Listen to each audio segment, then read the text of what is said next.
Howdy, everyone. Welcome to Unsafe Space. My name is Carter Laren. Please don't forget to like, share, and subscribe. You can also go to unsafespace.com to support the show, sign up for our email list so we can let you know when we get banned from various platforms where we end up going. And that's also the best way to find all of our content. So if you like our stuff, please press that like button. Today's video is really going to be an overview of what wokeism or woke culture really is, or at least how I think of wokeism or woke culture. And I know many of you are very familiar with it already. Maybe you already know all this, but some of you don't. And I was reminded of that last week when we were at PorcFest. PorcFest is a libertarian festival in New Hampshire. And at PorcFest, I gave a talk, and about half of that talk was about how I thought Silicon Valley had succumbed to some of the woke ideology, woke religion. And in talking about that, I also had to introduce what I meant by wokeism and the woke religion, the woke cancer.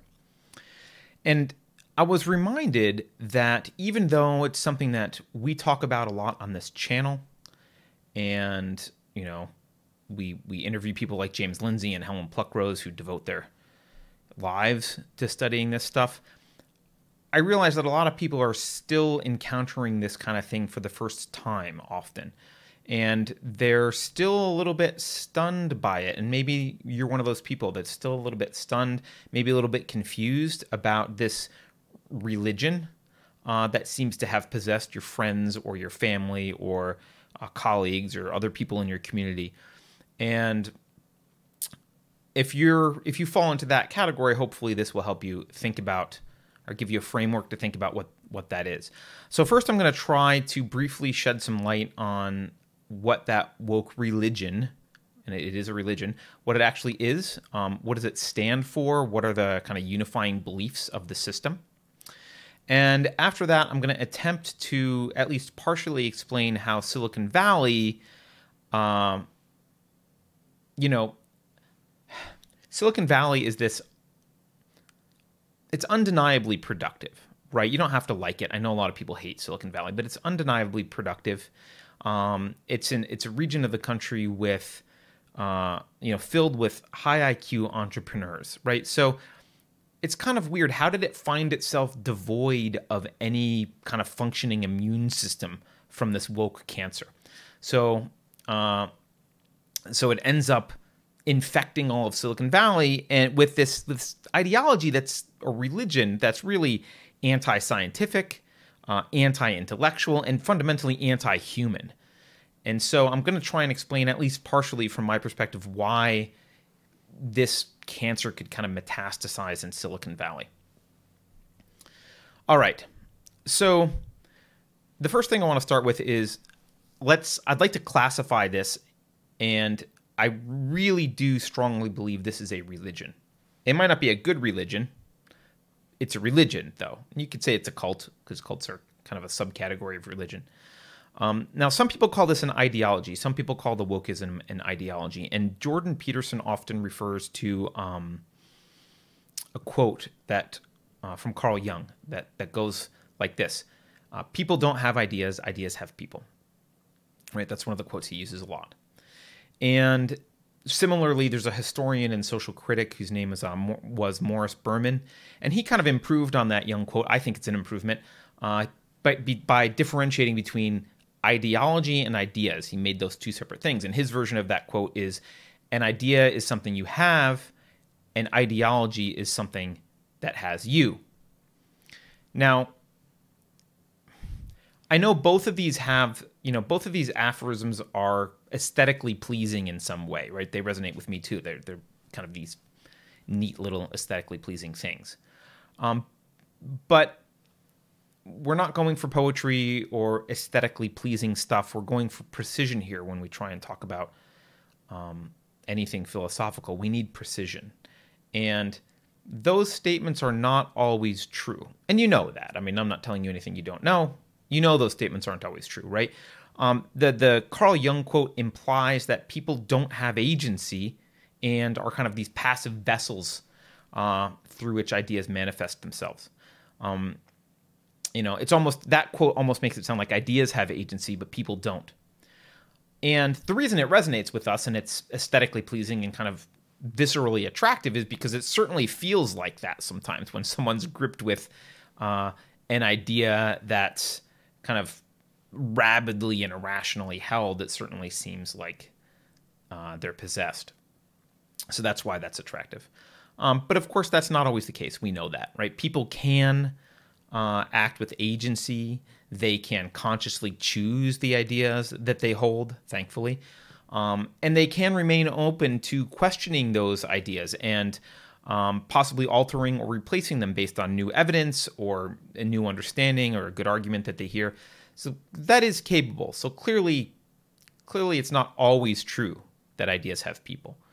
And the Berman formulation of this, the second one there, seems to kind of correct this by differentiating between ideas and ideology. And that might seem better until you realize what ideology is. And ideology is kind of used as a term now, it's kind of derogatorily. But really, ideology definitionally is just a system of ideas, right? And there's nothing wrong with the system of ideas. In fact, your ideas of the world, your viewpoint around the world, should actually be an integrated system. Your ideas should relate to one another. They should be internally consistent. You should have a unified view of the world because reality is unified, right? Reality is one thing. There aren't multiple realities. I guess if there were multiple realities, you could have different models for those realities in your head. I don't even know what that would look like, but you could have different philosophical systems and hold them separately. But there's nothing wrong with, in fact, it's necessary that if you're consistent and thorough to have a unified system, and that's an ideology. There's nothing wrong with an ideology. So characterizing wokeism as an ideology and then vilifying ideologies in general is really not the way to go here. That's not what you were throwing the baby out with the bathwater. It may be an ideology, but it's a bad ideology, and it's something more specific, and it's not just an ideology. It's a particular kind of ideology. And the kind of ideology it is a religion. It is a religion. And you know it's a religion. You can tell it's a religion because, well, have you ever tried to argue with someone of a different religion and argue them out of their beliefs? Like if you're a Christian, argued with a fundamentalist Muslim, or if you're Buddhist, argue with a Christian, or anyone arguing with a Scientologist or whatever it is. Have you ever tried to argue someone out of their beliefs? If you have, you'll and I spent a while as an evangelical atheist trying this stupidly. It doesn't work. It's virtually impossible. It almost never happens, right? The reason for that is because religion is based on faith and belief. It's not something that you argue someone into. You don't conclude to have your religion in general. It's not something that you kind of reluctantly conclude. It's something you decide to believe, or maybe you grew up believing it, whatever. But it's not a conclusion, right? And I know there are some, especially Christian apologists, who will argue that it is a conclusion, absolutely. But if they grew up in, Baghdad, they would not be saying that, right? They probably wouldn't be Christian. So, and I think many honest Christians will, when if you argue with them, will say, well, yes, it's a question of belief. Like that's what it is. These are my beliefs, and that's fine. I'm not trying to argue with them, but there's a difference between religion and just an ideology. A religion has no null hypothesis, and the religious belief system is not something that is constantly. You don't constantly question your assumptions when you have a religion. Religions aren't generally adaptive to new arguments or new information. Like someone doesn't step in and say, I'm going to change a fundamental belief about your religion because I argued for it. Unless maybe they're arguing from the religious text and there's some vagaries in the text or whatever. But it's kind of a non-negotiable belief system in general. And so This is true for believers of kind of the wokeism just as much as it's true for fundamentalist Muslims or Scientologists or whatever. It's similarly a belief system that is not welcoming to rational challenge or questioning, right? It's a belief system that's held firmly, and arguing against it doesn't really have an effect, as anyone who's tried to argue against wokies on Twitter will notice. So, okay, let's tease out now what this kind of radical new leftist religion actually is. Most of us kind of feel about woke the same way that Supreme Court Justice Potter Stewart famously felt about obscenity. We can't actually define it, but we know it when we see it. At least that's how I think a lot of people, see woke. They see a man bun and some virtue signaling, and they're like, that guy's woke. It's very clear. But of course, that's a bit of a cop-out for a Supreme Court justice. And maybe he can get away with it. But we don't wear our bathrobes to work. So we need to have higher standards than the crappy Supreme Court justices do. We need something better than I know it when I see it. That's a crappy argument. So we need to try and peel this back and take a look at it. And the problem here when we start to do that is if we start to use philosophic language or just rationally kind of peel back this wokeism and this woke religion and look at it, and we start examining the philosophical roots, we quickly run into some apparent contradictions here. And this is one of the debates, there's one major contradiction here, or kind of maybe you wouldn't even call it a contradiction, but some uncertainty here about whether this is kind of a postmodernist thing, essentially, or a critical theory thing, essentially. And this is, you'll hear James Lindsay and Helen Pluckrose have semi-different takes on this in debates. Rechtenwald has a different, Dr. Michael Rechtenwald has a different take on this. You'll have, people approaching this from different angles, arguing for various levels of postmodernism and or critical theory as the defining characteristics of woke culture. So, let's delve into those just for a moment. On the one hand, the philosophic culprit here for the woke religion seems to be postmodernism. If you examine the radical transactivism, that the transactivist faction of the woke cult, you'll find kind of blatant deconstructionism and anti-scientific assertions regarding sex and gender. You'll see a social constructivist theory of gender and identity in general, actually, not just gender. And you'll see it kind of all pasted together with this ever-expansive vocabulary that's designed to decrease precision and clarity. And every time there's a new term, that term doesn't actually clarify things. It usually obscures things. It makes it worse. And then that term is kind of designed, it's so that when it gets replaced by 5 new, more obscure terms the moment anyone kind of gets close to figuring out what the hell that term means. And you see this all the time. This is why they're hard to nail down. You mention that it's social justice or SJW, and you start talking about that, and suddenly that word's not bad anymore, and they've got to splinter it into a whole bunch of things. Or you mention critical race theory, and suddenly it's not critical race theory anymore. It's a whole bunch of things. So, but if you look at that kind of radical transactivist faction of this ideology or this religion, you'll see this progression, right? We went from 2 genders. Okay.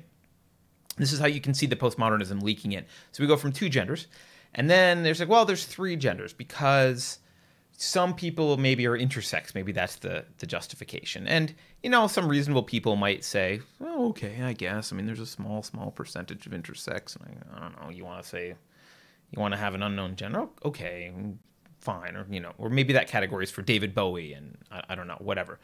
But the door opens a little bit. And the next thing you know, you got 64 genders. Last time I looked, it was more than that. But I remember an article about 64 genders. 64 genders now, right? Now, actually, gender is considered a spectrum. And what they mean by that is it's actually infinite. They switched from the digital world, right, where it's discrete.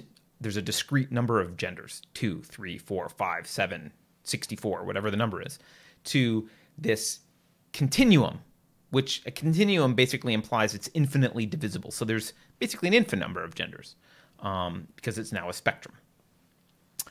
And this kind of thinking is, why people look at it and say, this is postmodernism, right? It's a rejection of universal objective metaphysics. It does kind of smell like the right gym shorts of Michel Foucault and Jacques Derrida, right? Foucault, one of his famous quotes is, "Knowledge is not for knowing, knowledge is for cutting," right? And Derrida, of course, is the father of deconstructionism. So you look at that radical trans faction of the woke cult and say, well, clearly this has got postmodernism, right? And that their deconstruction of gender is probably one of the clearest examples of the postmodern influence on woke religion. But if you look at how the Church of Woke treats race, it starts to look like postmodernism can't be the only explanation here. Now, in postmodernism, you can find a rejection of kind of this universal objective metaphysics. You can find a rejection of rational epistemology. And, those two things are kind of why when normal people look at some of the assertions made by the woke church members, they kind of sound ridiculous, right? They sound like shockingly ignorant, kind of contradictory to basic common sense, common in quotes. And the reason for that is because the fundamental philosophy, and I'm going to treat postmodernism and critical theory kind of seriously here, but I do want to emphasize any philosophy that rejects objective metaphysics or rejects reason epistemologically can kind of be thrown out as garbage. But we're going to take them on face value and build from them here. So in the woke religion, with regard to race, you'll see assertions that math, for example, is simply the cultural construct of an oppressive white patriarchy, right? Or that objective truth is nothing more than a tool of oppression. You'll see things like lived experience being elevated to an epistemological status on par with, or maybe even above actual facts, evidence, and reason, right? So kind of weird nonsense. And so often people look at it and they see this kind of tangled web of assertions, nonsensical claims, kind of self-righteous temper tantrums, flat-out denials of reality. And in that sense, it does kind of have postmodernism written all over it. Postmodernism is kind of intentionally absurd sometimes. Wasn't really intended to do too much actual describing of the real world, kind of more of a thought exercise. Many of the postmodernists viewed it that way. So that's where you see the kind of the postmodernism. But remember here, as you're looking at how woke culture, the woke religion treats race, postmodernism is essentially or basically anti-essentialist. So essentialism is this idea that things inherently have these characteristics that define them and make them what they are, right? And to a postmodernist, kind of nothing is anything, really. Everything is socially constructed. It's kind of anti-essentialism. Postmodernist is kind of an anti-essentialism philosophy. It doesn't think that there's things that have inherent characteristics that define them. But if you look the way that the woke religion treats race, it looks kind of essentialist a little bit, which isn't really postmodern, right? Because you see things here on this slide even where, whites are one way, blacks are another, or whiteness, right, is one thing. And there's some kind of, seems to be pretty clear category, some kind of essentialism in here. Like, you can't just declare a different race like you can declare yourself being a different gender. So there seems to be something different here.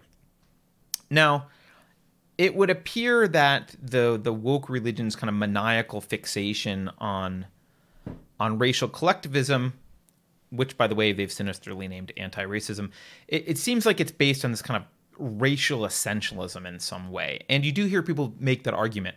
And they'll say, well, so it's not compatible with postmodernism because it's postmodernism, anti-essentialism. This is essentialism. But they do square that circle. Again, given bad metaphysics and epistemology, right? They do kind of square that circle a little bit. And how they do that is they borrow from critical theory. Now, critical theory arose from the Frankfurt School in the 1920s. It was founded explicitly on the ideas of Marx and Freud. And, for all their faults, and there's a lot of faults for the critical theorists, like Horkheimer or Marcuse. If you read Marcuse, he did actually attempt to operate within an objective reality. He wasn't a total postmodernist there, right? He was a critical theorist, different school of thought. He did believe in an objective reality. So the critical theorists are not quite as fast and loose as the postmodernists are with concepts. And critical theory, though, is, as I said, it's explicitly Marxist, and it's actually explicitly activist. So unlike prior philosophies, the critical theorists decided that instead of trying to explain how the world worked, they really wanted to focus on kind of tearing down the mainstream meta-narratives, like tearing down society as we know it, in order to move us towards Marxism. It's an explicitly activist, a Marxist activist philosophy.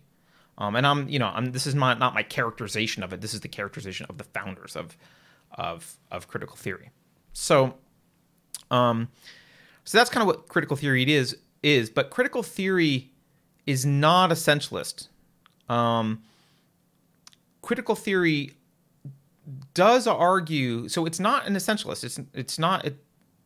It is anti-essentialist, but it argues that even though categories like race are socially constructed, critical theory loves the social construction of concepts, but it does say they're also meaningful, right? So whereas the postmodernist might say it's socially constructed and everything's meaningless and there are infinite genders and there's no boundaries there, right? The critical theorists say, well, it's socially constructed, but those constructions have meaning. They still have meaning there.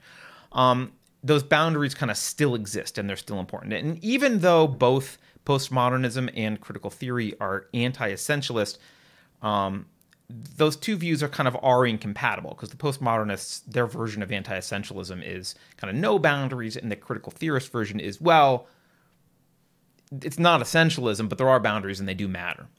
And one of the places that you see a reconciliation between critical theory and postmodernism is in a reconciliation by the cult of woke, is in the works of Kimberlee Crenshaw. Now, she's kind of the mother of intersectionality. That word comes from her. She's also kind of the mother of critical race theory in some ways. She was a Stanford lawyer. She's probably why Joy Ann Reid claims that critical theory is a legal. Critical race theory is a legal theory, because Kimberlee Crenshaw was a lawyer, but it's not a legal theory at all. Yes, she did develop it, but critical theory was not legal. That was a philosophy. Applying it to race is something that Kimberlee Crenshaw and others did, other non-lawyers did, and obviously it's grown well beyond any law publications at this point. But she had two seminal works. One was called, what is it? Demarginalizing the Intersection of Race and Sex. This was, and there's a subtitle, A Black Feminist Critique of Anti-Discrimination Doctrine, Feminist Theory, and Anti-Racist Politics. This was in 1989. This is where she kind of introduces this concept of intersectionality. And her other kind of seminal work is a few years later, in 1991, called Mapping the Margins, Intersectionality, Identity Politics, and Violence Against Women of Color. And you can see in her first work there, Demarginalizing the Intersection of Race and Sex, you can see that she's kind of embracing a little bit of the crazy postmodernist epistemology. Again, epistemology is the theory of knowledge, right? And she even references Gloria Hull. Let me read you the excerpt that she references, because it will really show you kind of the philosophic craziness of some of this. This is from a book called But Some of Us Are Brave by Gloria T. Hull and Patricia Bell Scott and Barbara Smith. So objectivity is itself an example of the reification of white male thought. What could be less objective than the totally white male studies which are considered knowledge? Right, so that's a direct attack on rational epistemology, right? It's also insulting to non-white males because it implies that we have a monopoly on reason. But that's kind of some crazy postmodernist epistemology going on there. So she was embracing that a little bit more, as far as I can tell. I mean, I'm not an expert on Kimberlee Crenshaw, so the way I see it, and maybe someone can show me that she learned this earlier, but it seems like in her first work, she's a little bit more embracing this postmodernism stuff. But by the second major work, by the time she's writing Mapping the Margins in 1991, a few years later, she seems to kind of understand that there are some dangers to postmodernism's anti-essentialism here, and it threatens critical race theory. And it's kind of obvious why it would threaten critical race theory, right? I mean, if you can wake up tomorrow and declare yourself to be a woman or a man or a dragonkin or any made-up gender, right? If that's just, there's no boundaries there, and everyone's got to agree with you because that's the rule, why can't you just wake up and declare yourself black? Right? So that's a threat. And Kimberlee Crenshaw sees that that's a threat. And she sees that would obviously undermine critical race theory.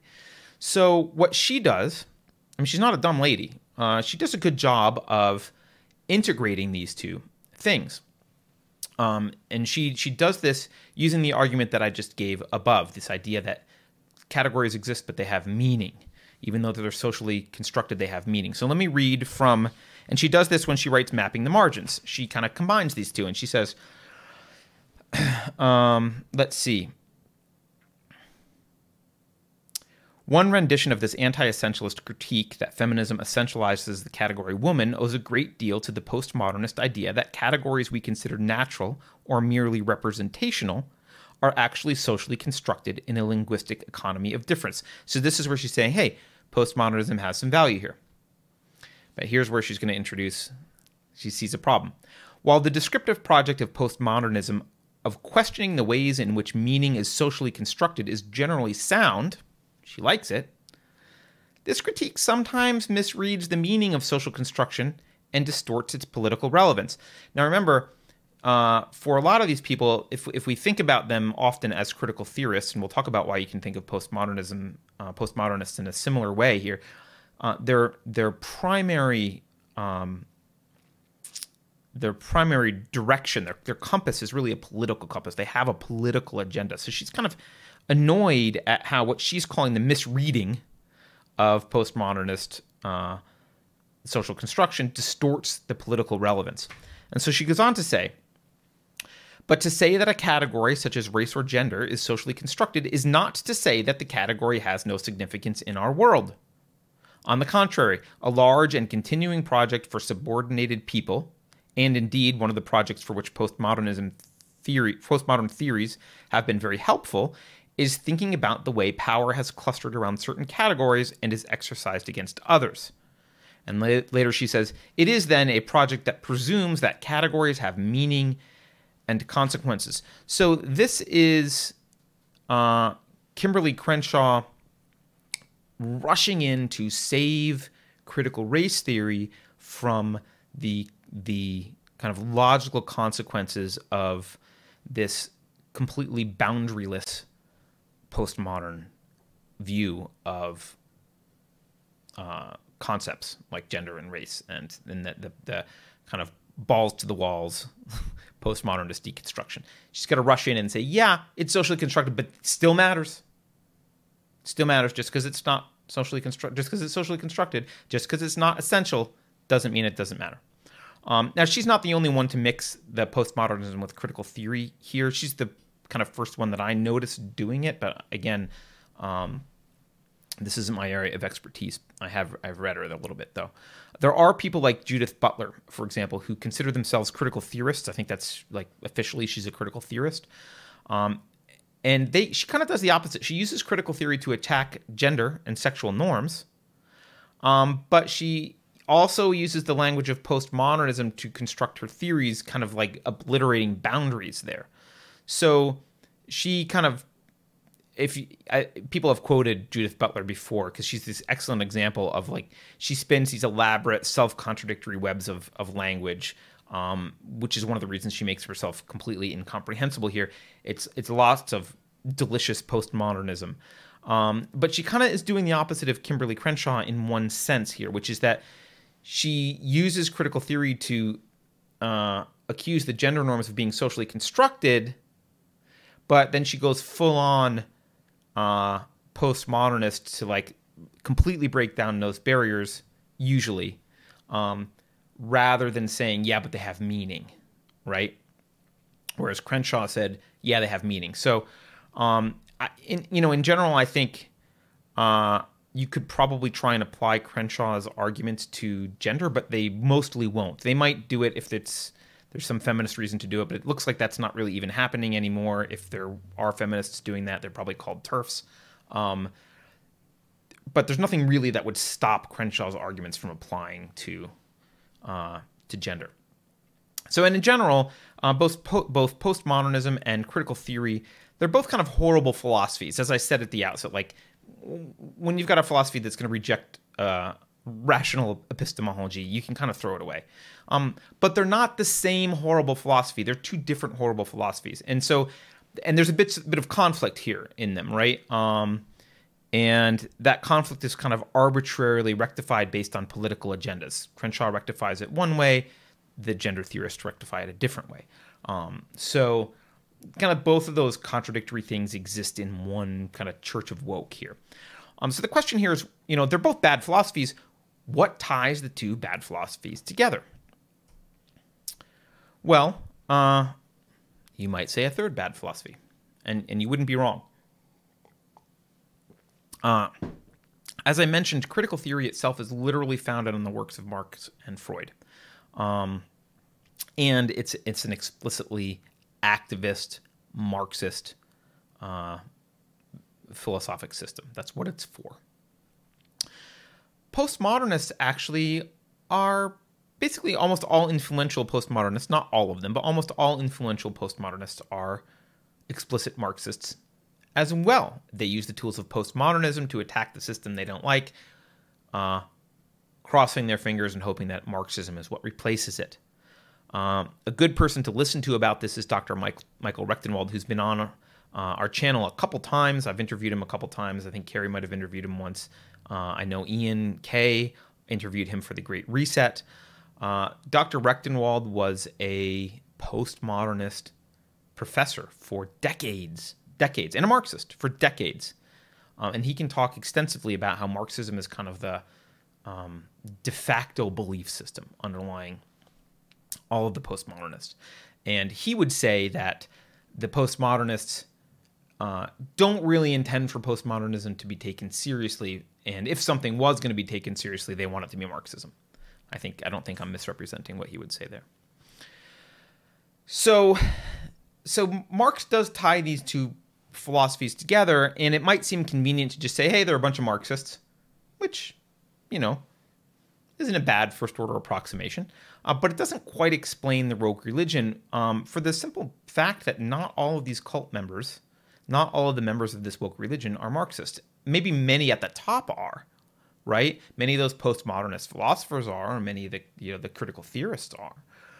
But not most of the congregation of the Church of Woke. They're not Marxist. In fact, like a lot of them might not even know how to describe their political philosophy. They might think they're, regular old mixed economy Democrats or whatever. They're not thinking about themselves in terms of Marxism. So it's a little bit disingenuous to just say, you're all Marxists.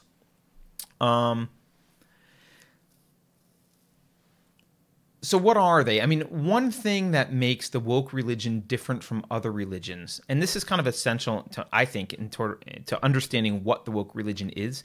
One thing that makes it different from other religions, there's a couple things that make it different, but one thing that makes it different is what I'll call the direction of the beliefs, right? So if you want to figure out the one unifying theme behind the woke religion, you need to turn the problem upside down compared to what you would do with other religions. And once you do that, the answer becomes painfully obvious. It's not a question of what the wokies believe is good in the world. That's kind of how you think about religion often, right? Like, oh, they believe in this deity and this is the things that this is their view of the world, right? Hindus believe the earth is, I don't know, what, on a bunch of elephants on a turtle's back or whatever. There's like some positive view of the world and what it's like. That's not the question to ask in terms of the woke religion. The question's not what kind of utopia are they trying to build, because you can't answer that. In fact, I would argue probably most of them can't answer that. Even at the high intellectual levels, they probably would disagree if you asked them to answer that. They don't really know what the utopia they're going for is. But they do know exactly what they want to destroy. That's very clear. They want to destroy Western civilization. They may not all use those exact words, but they all want to destroy Western civilization. And all you have to do to see this is to observe their behavior, right? Being woke is simply the hatred of anything that is perceived to represent Western civilization. It doesn't have to actually represent Western civilization. It needs to be perceived to represent Western civilization. So this can be individualism, which I would argue does represent Western civilization. But it could be white men, which don't really represent Western civilization. It could be Christianity. It could be punctuality. It could be math. It could be Gina Carano. If she's perceived as representing Western civilization, she's got to go, right? In the woke cult, everything in our society is problematic because the whole damn society has to go, because it's the society that needs to be torn down. It's kind of fundamentally, in that way, it's kind of fundamentally a nihilistic belief system in some way, right? Because it's really focused on destruction. And I know that's hard for a lot of people to wrap their heads around, because it seems like this grotesque evil that couldn't possibly exist. But it does, and that's really the only unifying belief that you can tie all of the different wokies together. Right? When the mob comes after someone, it's on Twitter or in real life or on Instagram, it's because whatever they're attacking is perceived to represent some sin of Western civilization. And obviously, to someone who values reason and evidence and truth and individual rights, woke is literally a nightmare. Okay. So that's kind of an overview of how I think about what wokeism is. It's this fundamental hatred of things perceived to represent Western civilization. Now the question is, how did this kind of malevolent nihilism metastasize into Silicon Valley? And this is going to be kind of a truncated version of all of my thoughts on this, because I could talk for hours probably and be a little bit too rambling, because I haven't thought this completely through. So I'm not going to talk about the psychological dysfunction that's prevalent. I mean, we've talked about and we read The Coddling of the American Mind by Greg Lukianoff and Jonathan Haidt. They talk explicitly about some of the psychological dysfunction that is pervasive in society today. That does play a role. I absolutely believe that plays a role. We've talked to Josh Slocum and others about this increased prevalence of cluster B personality traits in society. I think that definitely plays a role as well, probably a very big role. But I don't want to go down that rabbit hole right now. We'll put that aside.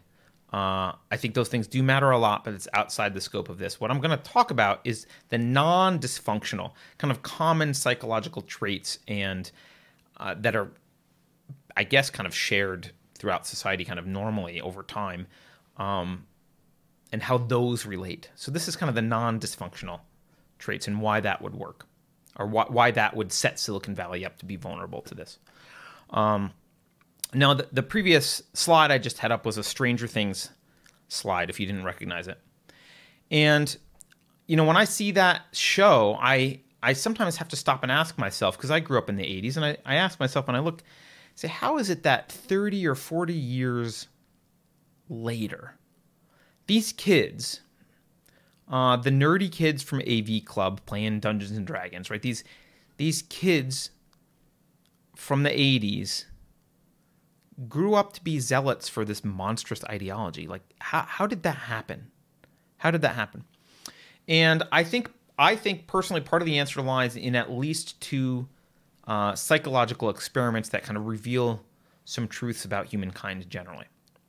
And one of them is Stanley Milgram's experiments about obedience to authority, and the other one is the Asch conformity experiments measuring the impact of social pressure on people.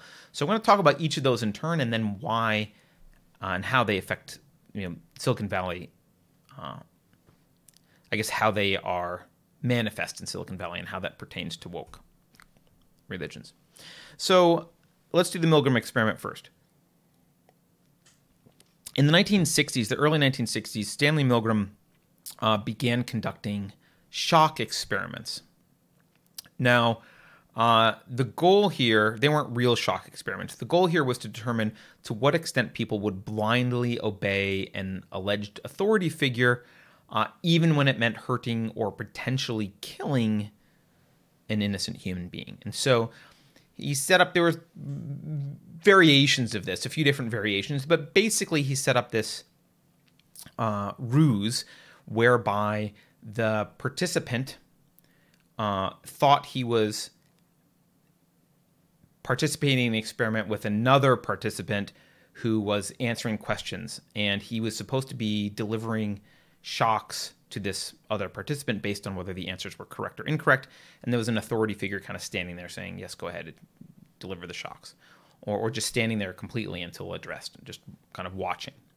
And however, really the person getting the quote shocks was an actor. There weren't any real shocks, but the participant didn't know that. And so, without going into any kind of further detail, what he noticed from this, I mean, the conclusions were kind of, lack of a better word, they were shocking and way out of bounds from the prediction at the time. I mean, they were going to do this experiment and they had predictions about a very low percentage of people that would shock other human beings in any significant way.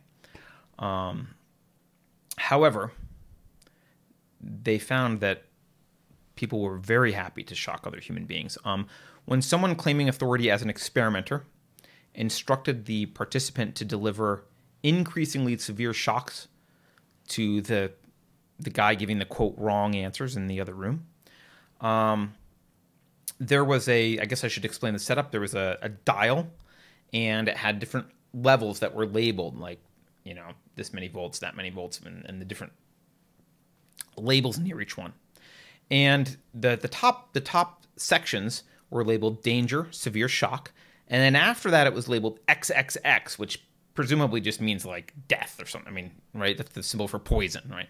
So they were kind of thinking, very few people are going to deliver the danger, severe shock thing. I mean, who would do that? But what they found was that every single participant was willing to deliver shocks at the level that was marked danger, severe shock on the dial. All of them, before they kind of opted out and said, I'm not going any further. All of them got to that level, all of them. Almost as bad, maybe worse, a full 65% of the people, 65% of these participants turned the dial all the way through the final level, the XXX, the presumably fatal level, and pressed the button to deliver the fatal shock. 65%. It's depressing when you think about it, but that's what they found. And, it turns out the authority figure, it didn't take a lot to be an authority figure, lab code and some business cards or whatever, like, oh, I'm a researcher. But it wasn't like, these authority figures weren't like, a guy with a gun pointing at you saying you have to shock the guy. It was just a dude in a lab coat claiming to be from, a university and doing an experiment. It wasn't intimidating authority in the sense of physical intimidation. It was just an authority figure. And this comports with what we've seen historically from how soldiers behave under totalitarian regimes. There's a book that we read in book club called Ordinary Men. And it's kind of this powerful real-world account of how normally benevolent human beings will do some of the most grotesque things and some of the most evil acts imaginable. And this was written by Christopher Browning in 1992, and it documents how the Reserve Police Battalion, I think it's Reserve Police Battalion 101, from Germany, this is during World War II, they were stationed in Poland. Now, these were the reserve officers, so these were not full-time soldiers. These were like, your local dentist and the shop owner down the street, like ordinary family men kind of people, right?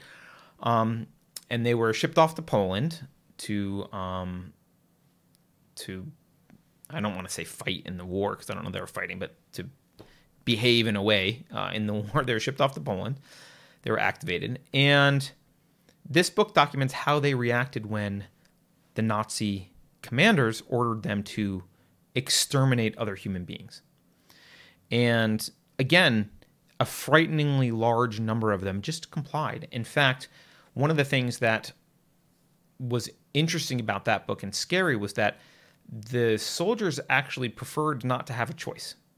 There was a time in which the commanding officer said, well, if you don't want to be the one to go kill the person in the woods, you can opt out. And everyone felt very uncomfortable. A couple people opted out, but most of them didn't. The ones that didn't feel comfortable about it. No one liked it. They all wanted to just be told that they had to go do it. And they were surprisingly compliant with this. And the title here of this book is important because it emphasizes that in both Milgram's experiment and in World War II Poland, we're talking about ordinary people. These are people like you and me. These are not different from us in a major way. At the recommendation of one of our viewers, I also just watched a short, I think it was originally an after-school special called The Wave, about an experiment in a high school in 1967, in April of 1967, in which a high school teacher basically, to prove a point to his students, basically created kind of like a Hitler Youth thing. And it was, again, disturbing how many kids just jumped on. They didn't realize what it was, right? So he didn't use the same terminology, but he kind of created something very similar, and they all went along with it. And he eventually had to expose it at the end and say, hey, do you want to meet your leader? And he showed them a picture of Adolf and was like, here's your leader. And this is, explaining that the Germans weren't different than us in the sense that they would do these things and we wouldn't. All of us will, apparently. I mean, not all of us, but a large percentage of us will go along with this kind of thing. And that's important to remember. Okay, so that's the Milgram experiment. So how does that apply to Silicon Valley? I need to talk about what I think is another psychological factor happening here in Silicon Valley, specifically with technical people. Now, obviously, a couple things. Obviously, the philosophies that we've talked about prior are not rational philosophies, right? I mean, you can't be an engineer, for example, and build a bridge based on lived experience, right? You need math. Physics. Like, objective reality needs to exist. You can't, like, all the foundations of this radical woke religion are recognizably crap in the engineering world. And obviously Silicon Valley is filled with technical people, and obviously those technical people are rational when they're operating in the technical domain. They have to be, right? And they can be actually quite confident in that domain. And they can actually be quite resistant to pressure in that domain. If you ever tried to argue with an engineer about some nitpicky technical thing that they think is correct, I think you'll learn quickly. Like they can be pretty forceful in pushing back on something that they think is irrational in the technical domain. And if they weren't, they would fail. So that kind of makes sense. But for a lot of the engineering types, and I can talk about engineers this way because I was an engineer. So I'm talking about myself. For a lot of these engineering types, and I would say this often happens in high school or college, they peer over at their friends or colleagues in the humanities departments, especially philosophy and English and ethics and that kind of stuff. And they see what looks like incomprehensible gibberish because, they're being taught postmodernism and that kind of crap. So it is gibberish, right? It is nonsense. So they look over it and they see this nonsense there, right? And they've got their physics class and their math class, and they look over and they're like, this other thing is kind of nonsensical.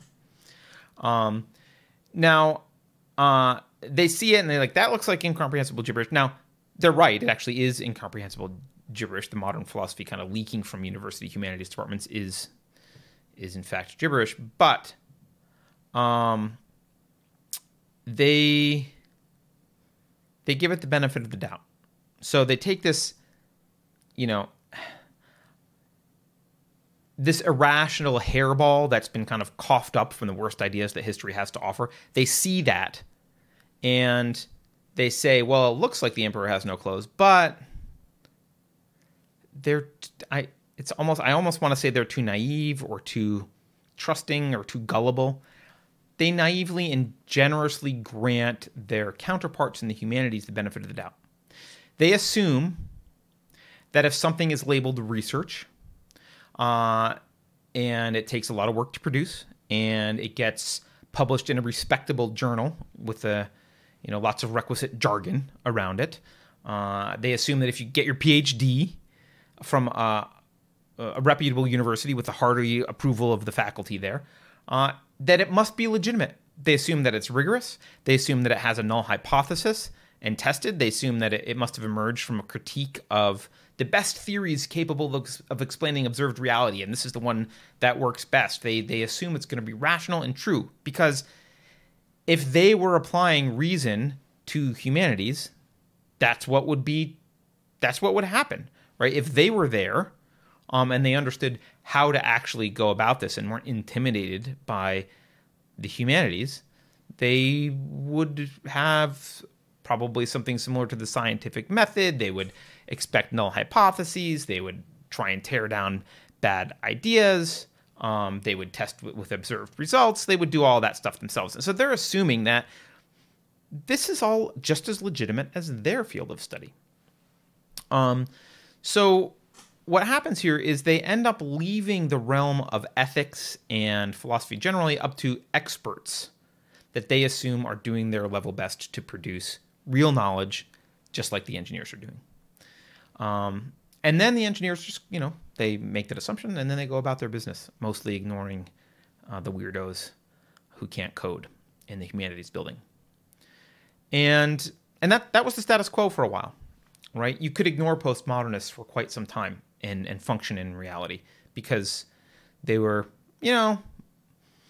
mostly just blathering fools in university English departments or whatever. They're just muttering to themselves and having conferences that no one outside goes to. So they could ignore them. It was fine. But something happened culturally. And that is that Silicon Valley went from kind of sitting at the dorky nerd table in the cafeteria of American culture to becoming the homecoming queen. Tech and startup culture became not just popular, but kind of ubiquitous and cool, right? It wasn't just like, maybe it was with the rise of people like Bill Gates who were kind of viewed as super, super nerdy and then got rich. But whatever it was, and probably the dot-com boom helped, right? The nerds started to get, I won't say cool, but popular in some sense. Nerds mattered. And actually, society became much more, with the invention of the internet, technology actually became much more important to how humans interacted and communicated with one another in a way that it hadn't in the past. And, technology in the past had really been about gadgets and accomplishing other, building cars and doing other things, but less about communication so much and how we interacted. But with the advent of the internet, technology became important. Entrepreneurship in Silicon Valley kind of became cool, or at least powerful and recognized as powerful. So all those indoctrinated humanities disciples, all the woke disciples and the postmodernists and critical theorists and every mix in between there, they stood up and took notice of this, right? They see where this nexus of power is now. And they decided it was time for them to start LARPing as experts in ethics, even though they have no credibility as ethicists, really, because they just, they start from horrible premises and sit around and contemplate absurdities all day long. But hey guys, there's the power over there. We need to start LARPing as ethicists and start telling people what to do. That's the power structure. It's over in Silicon Valley.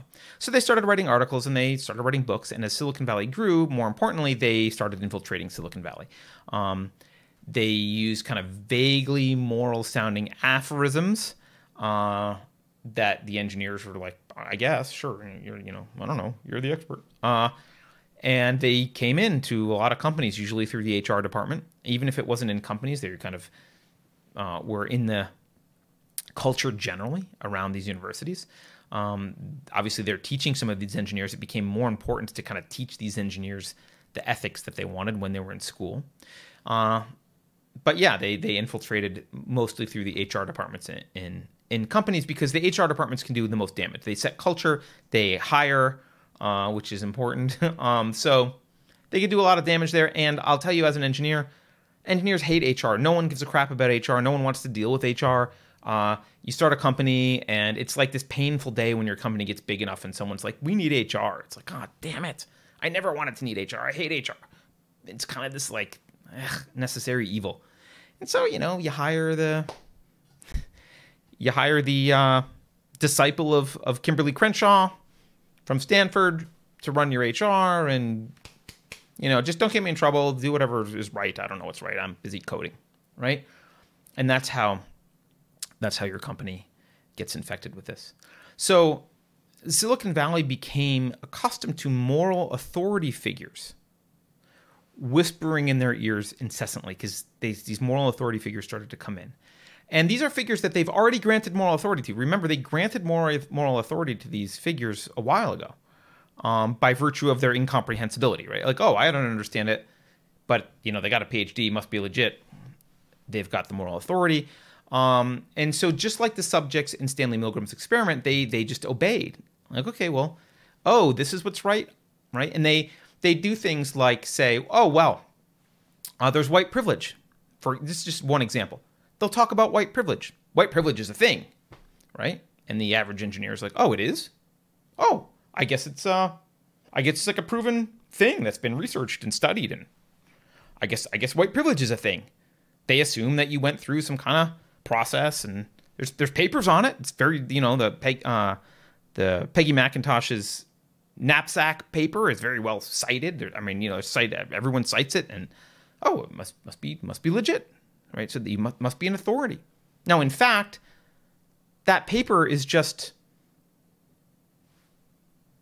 arbitrary. She just wrote it. There's no. She didn't use any evidence. There's no studies that were done. She just wrote it. Just, hey, what about maybe this, right? And by the way, Peggy McIntosh, again, this is just an example of one thing, but a rich old white lady who was like, gee, I have it pretty easy. I wonder if it's because I'm white, and wrote a paper about white privilege.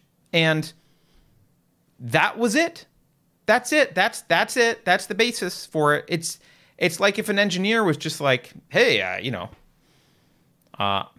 wonder if I could I wonder if I could travel faster than the speed of light. I'll write a paper about it. Boom. Like, okay, done. No one, no experiments, no testing it, no hypothesis, nothing. Okay. That becomes doctrine. So the engineers accept these people, these charlatans, as moral authority figures. And like the ordinary men in the book, the instructions that they're given by these authority figures are kind of monstrous. Not as physically violent, obviously, but monstrous in their own right. Okay. So that's some of the psychology about why this got into Silicon Valley, I think. Feel free to argue or offer even more explanations, because I don't think this is a complete explanation, as I've said.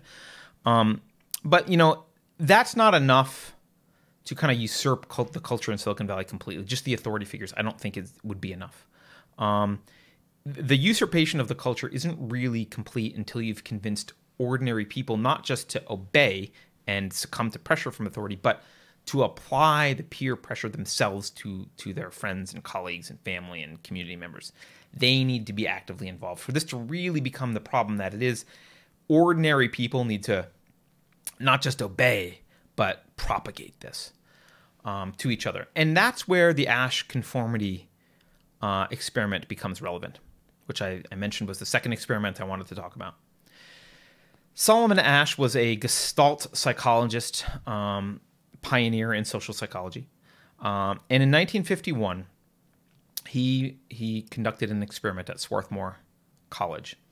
He had 50 students participate in what he called a vision test. Again, similar to the Milgram experiment, it was not what was described. Something else was going on. So the participants didn't know really what was going on. What he did was he had a group, I think it was 8 people in a group. He had them go into a room together, and he had them compare a target line with 3 other lines. They have different lengths. And he had the people in the room go around and answer out loud which of the 3 lines, A, B, or C, is most similar to the target line. Now, the way this was set up, the 3 lines, the answer was obvious. Like, one of them was literally the same length as the target line, and the other 2 was, like, obviously long, obviously short. So it's a no-brainer. If you look at it, which is on the screen now, if you look at it, you'll see there's no question about the right answer. Okay? But what he did was, of the 8 people in that room, 7 of them were plants. Only one of them was actually the person being experimented on. And the 7 plants got to speak first. And they all previously agreed which wrong answer they would give. So you go into the room, and they show you the target line and the 3 other lines. And people go around, and they're all given the wrong answer. And then it gets to be your turn at the end. Do you use your own judgment and contradict all of your peers? Or do you fall in line and say the answer that you kind of should know to be wrong? It's obvious. Well, of the 12 trials that he ran, 75% of the participants conformed with the wrong answer at least once. So at least once, 75% of them gave the wrong answer. On average, 32% of them went along with the obvious wrong answers. All right? And only 25% of the people never gave a wrong answer. So think about this for a moment. This is a kind of pure case where there's no question what the right answer is. Think about what those results might look like if there was some sort of confusion about the right answer. If maybe you didn't understand exactly what the postmodernist gobbledygook that Judith Butler was writing meant, or, you know, the language that was being used, and I don't know, it doesn't really matter, sure, right? You might actually have a higher conformity rate. But this was high enough, right? Only 25% always chose the right answer. That's pretty bad. When those participants were interviewed after the experiment, most of them said they didn't really believe their conforming answers, but they went along with it anyway because they didn't want to be ridiculed or thought peculiar. I guess it's 1951, so peculiar is a word that they care about. They didn't want people to think they were peculiar, so they went along with it. A few of them said they really did believe the group's answers were correct. And those are your gaslighting targets. Like, you get them to believe anything, right? But it's fascinating that most of them were like, yeah, I don't believe it, but it didn't matter. I gave the wrong answer anyway because I didn't want to be the odd man out, basically.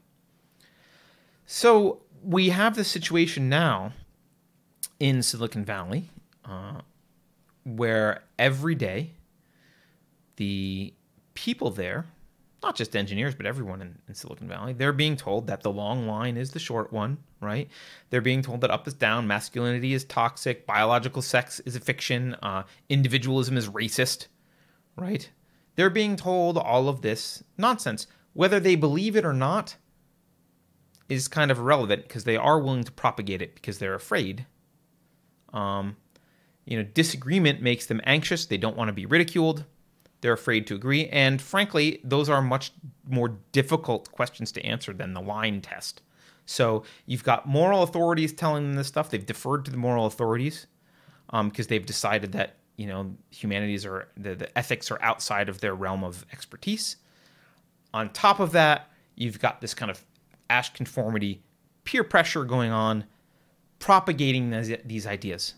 And so I think that is why the woke religion can easily metastasize in Silicon Valley. I think those are the kind of primary reasons. Like I said, I think there are other reasons as well. But, you know, I think you could argue now that Silicon Valley is the epicenter of modern woke religiosity, I think, and authoritarian behavior. Certainly it's the epicenter of censorship, right? And none of this stuff that I've described, one of the reasons I actually didn't want to talk about psychological dysfunction is so that I could show you, actually none of this argument relies on there being a weird psychological dysfunction in anyone. That's icing on the cake. If there's also dysfunction, that might make it worse, and we can talk about that another day. But all this stuff is just kind of well-documented human behavior, peer pressure kind of stuff. That's how I think we get to where we are, which I guess is scary, and I don't want to end on a bad note or a sad note, but I'm a realist. That's how I think we got where we are. So hopefully this will this video will help you understand at least how I think about the woke religion. You might think about it slightly differently, and maybe someday we'll integrate the psychological dysfunction part into another video, or maybe expand on some of the philosophy stuff a little bit. All that was kind of glossed over at a pretty high level. So let me know in the comments if you'd like me to dive more deeply into anything here. Thank you for watching. Please don't forget to like, share, and subscribe. And look, Western civilization is worth fighting for. Don't let these religious zealots take it from you.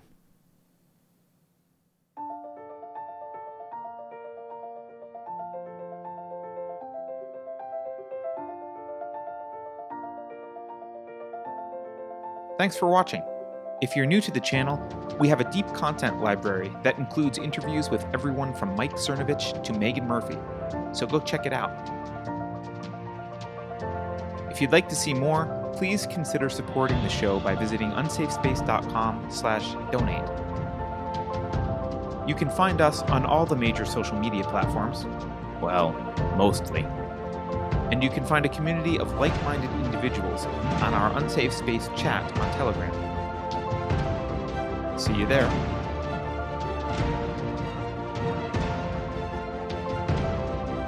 Warning. This is an unsafe space. Dangerous ideas have been detected. The content of this production has not been authorized by the Cathedral. Pay no attention to it. The following co-conspirators will report to the Enrichment Center immediately to receive a surprise. I am disappointed that you are still watching. I have made a note of this failure in your record. Experts agree that critical race theory is not a deadly neurotoxin. If you think about it, no one should be allowed to express opinions. But don't. Think about it, I mean. That's not your job. Thinking has been scientifically proven to be less efficient than compliance. Science, scientific, and scientifically are registered trademarks of the World Economic Forum. Unauthorized use is prohibited. Computer voice courtesy. Never mind, that last line is fake news. Please disregard it and return to your safe space immediately. There will be cake.